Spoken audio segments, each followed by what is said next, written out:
Hey, welcome back to my channel Endless Pages. I'm Liv and welcome to today's video, which is my February TBR.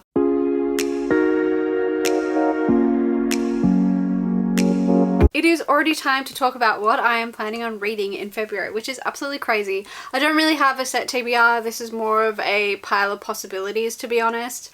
The slump really kind of hit me in January, so I feel like I don't know what I'm in the mood for, because I was like, I'll mood read.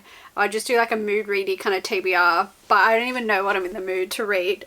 So the slump really hit me quite bad. So I've just got a pile of books that I kind of could see myself reading, possibly maybe in the month of February. I know I just said that this is like a list of possibilities, but there are 2 books and a couple of novellas that I do need to read in February. The first being The High Mountain Court by A.K. Mulford. This is the first book in the 5 Crowns of Ockrith, I think that's how you say that, yep, series by A.K. Mulford. I am going to a book event later this year. This author will be there, and Meredith came up from Bin Chicken Books, came up with a reading plan to read this whole series before that book event. So I have read this book before and I literally cannot remember a single thing that happens. I mean, I can kind of roughly remember the vibe of the book, but I genuinely couldn't tell you a single thing that happens in this book. So before continuing on with the series, I do absolutely need to reread this one. I remember enjoying it. I don't remember being like amazingly blown away by it, but I remember having a good time with it. So I need to read this, and then I need to read book 2, which is The Witch's Blade, and then there's 2 novellas as well that I need to read this month in that kind of world. So I was watching Lauren from Law Loves Literature's TBR video this morning, and she mentioned how she wanted to do a reread of the Hunger Games trilogy before the new Haymitch book comes out, and I was like, that's such a good idea, I'm gonna steal that. So I stole this. I will obviously tag her in the description below, but yes, I want to also attempt this, do a reread of the Hunger Games by Suzanne Collins. Honestly, could not tell you the last time, I'm just going to hold up the first one, they're heavy, could not tell you the last time I read this trilogy, to be honest. It's probably been a long time and it's one of my favorites, so absolutely I'm always up for a reread of this series, especially to get me hyped and in the mood and in the world of the Hunger Games again, get me hyped up for the new Haymitch book, even though I'm not setting my hopes too high because I just really didn't like The Ballad of Songbirds and Snakes at all. I think the movie was definitely better than the book. I enjoyed it more, but I just didn't vibe with the book at all. So I'm setting my expectations low for the new Haymitch book. Anyway, yeah, I want to reread these ones because it's Hunger Games, they're amazing books, and yeah, get me back in the mood and the world of the Hunger Games for the new release. Next up on the pile of possibilities for February is Clean by Leah Trabuco-Zaran and translated by Sophie Hughes. This book is off one of my challenge lists. This is off the Read the World 2025 challenge. If you don't know what that is, it is a challenge created by my friend Tracy, and it is a challenge to read 2 books from every continent in the year of 2025. It is basically a way to diversify your reading. I will tag the Storygraph challenge in the description in case you want to join in too, because it's really fun. So this is a literary horror, which is so intimidating to me, the literary part of that. I just, yeah, me and literary fiction just, yeah, we don't get on. But I'm going to give it a go because it sounds really good. This is like a thriller, mystery, horror. We follow a maid who is called Estella. So this is a maid who's seen too much and a family at a breaking point. A young girl has died and the family's maid, Estella, is being interrogated. She must tell the story before arriving at the girl's death. She came from the countryside, leaving her mother behind to work for the Senor and Senora. When their only child was born, they wanted a housemaid. The ad said smart appearance full-time. She wanted to make enough money to support her mother and return home. For several years, she cleaned their laundry, wiped their floors, made their meals, kept their secrets, witnessed their fights and frictions, and raised their daughter. She heard the rats scrabbling in the ceiling, saw the looks the Senor gave the Senora. She knew about the poison in the cabinet, the gun, the daughter's rebellion as she grew up, the mother's coldness, the father's distance. She saw it all. After a series of shocking betrayals and revelations, Estella stopped speaking, breaking her silence only now to tell the story of how it all fell apart. Is this a story of revenge or a confession, class warfare or a cautionary tale? Yeah, this sounds so good. It says, building tension with every page, Clean is a gripping, incisive exploration of power, domesticity and betrayal from an international star at the height of her powers. This sounds amazing. Again, the literary part really intimidates me, but the story has me so intrigued. Like, I'm really, really excited at the thought of reading this because it sounds so good. I hope I can like understand it and that it's just not going to go over my head, but we'll give it a go. Next up, we have The Whisper Man by Alex North. This is a thriller. I don't think it's quite a horror, but it seems like a really scary thriller. It's been on my radar for a while. I keep seeing it at work, so I thought I'd finally pick it up for myself and add it to my shameful big library book pile that you can't see over there that just keeps getting borrowed and returned. But anyway, we follow Tom and his son Jake. They move to Featherbank. They're looking for a fresh start.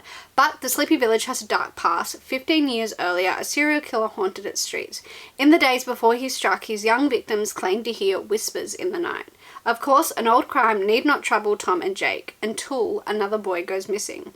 And then Jake says he hears a whispering at his window. This sounds really scary, but I'm excited to see what I think of it because I know this is borrowed a lot at work and it seems to be a popular loan. So yeah, I'll be interested to see if I vibe with this. Next possibility is Winter's Orbit by Everina Maxwell. I am so hyped for this book. I feel like this is going to be so amazing, so up my alley. I've only heard good things. Ever since I bought this, I've been so excited to read it. I'm just in such a space mood, and I feel like I'm always in a space mood for a space book, so I feel like that's going to scratch that itch for me, absolutely. Yeah, this is Winter's Orbit. We have rebellious royals, political alliances, a galactic empire on the brink of civil war. The Iskat Empire rules its vassal planets through a system of treaties. So when Prince Tam, a key figure in a political alliance, is killed, a replacement must be found. His widower, Janan, is rushed into an arranged marriage with the disreputable aristocrat Keem in a bid to keep rising hostilities between two worlds under control. But Prince Dam's death may not have been an accident, and when Janan himself is suspected, he and Keem must navigate the perils of the Iskat court, solve a murder, and prevent an interplanetary war. So this is a space opera, which is so me. I think it's queer as well, which is just a fun added bonus. And I've heard so many good things. I am so excited to read this. I am wanting to do like a space opera. Well, I've been wanting to for years, not years, a very long time, film a space, like a queer space opera reading vlog. So I would definitely start that vlog if I started this book this month. Which, knowing me, I won't, because I have been wanting to do it for months and still haven't. But now that I have my hands on this book, I think this will be the book that finally gets me starting to read that vlog. So let's hope this is one I do pick up this month. Next possibility, we have Legendborn by Tracy Dion. I feel like this is going to be such a me book, but I have attempted to pick it up once or twice and haven't been able to get into it. I don't think that's the book's issue. I think maybe I've just been picking this book up, just not at the right time. So I'm going in with a good attitude and hoping that maybe I pick it up this month. I think I'll love this because it's a Merlin retelling. So this follows a character after her mother dies, Bree, and she wants nothing to do with her family memories or her childhood home. A residential program for bright high schoolers at UNC Chapel Hill seems like the perfect escape until Bree witnesses a magical attack her very first night on campus. A flying demon feeding on human energies, a secret society of so-called Legendborn students who hunt down the creatures, and a mysterious teenage mage who calls himself a Merlin and who attempts and fails to wipe Bree's memory of everything she saw. The mage's failure reveals Bree's own unique magic and a buried memory with a hidden connection. The night her mother died, another Merlin was at the hospital. Now that Bree knows there's more to her mother's death than what's on the police report, she'll do whatever it takes to find out the truth, even if that means infiltrating the Legendborn as one of their initiates. She recruits Nick, a self-exiled Legendborn with his own grudge against the group, and their reluctant partnership pulls them deeper into the society's secrets and closer to each other. But when the Legendborn reveals themselves as the descendant of King Arthur's knights and explain that a magical war is coming, Bree has to decide how far she'll go for the truth and whether she should use her magic to take the society down or join the fight. So it sounds amazing.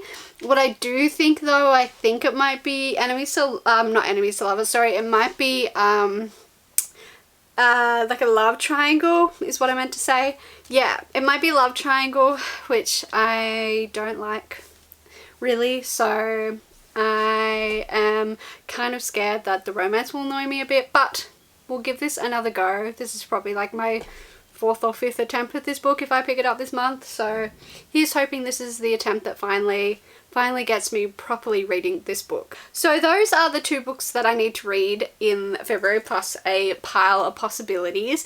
I'm in such a weird reading mood, honestly. Like, I don't know what's gonna happen this month with my reading. I might just read manga all month, because honestly that's what I've been doing most of January, so we'll see what happens. Although this pile of possibilities does genuinely excite me though, like I'm really excited to read some of these books, so I'm hoping the list I've compiled will be enough to keep my reading going in the month of February. Thank you so much for watching this video. Let me know in the comments below, what book are you most excited about reading in February, and which book on your TBR are you the most worried / scared to read? Thank you so much for watching again. Give this video a like if you enjoyed, and subscribe if you would like to see more of my content. I will see you in whatever the hell I post next. Bye!